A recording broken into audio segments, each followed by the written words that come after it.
परिवार की कहानी।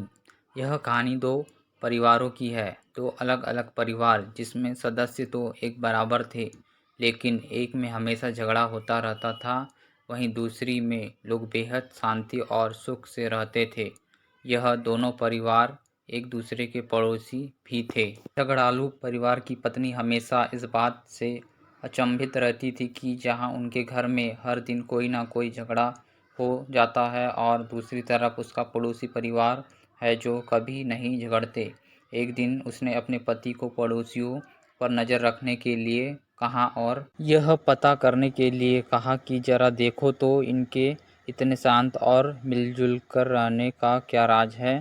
पत्नी के कहे अनुसार पति अपने पड़ोसियों के घर के पीछे छुप गया और खिड़की से उन पर नज़र रखने लगा। खिड़की से झाँक कर देखा, शांत परिवार की पत्नी फर्श पर पोछा मार रही थी। तब अचानक किचन से कोई आवाज़ सुनाई दी तो यह अपना काम छोड़कर किचन में चली गई। उसी दौरान उसका पति उसी जगह पर आया जहां वो पोछा मार रही थी और बाल्टी से पैर कटने से गिर गया।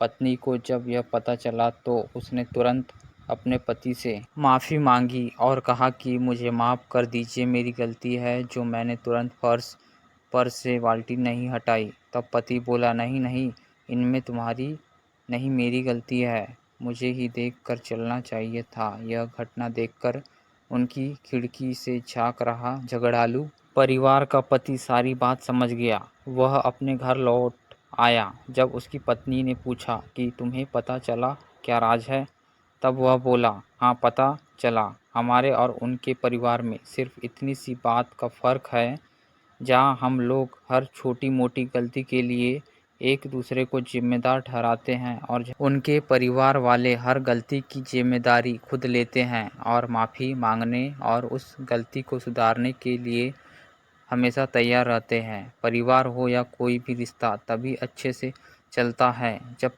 अभिमान को दूर रखा जाए। हमेशा मैं ही सही हूँ और मैं कोई गलती कर ही नहीं सकता, यह एटीट्यूड के परिवार या रिश्ता ज़्यादा चल नहीं सकता।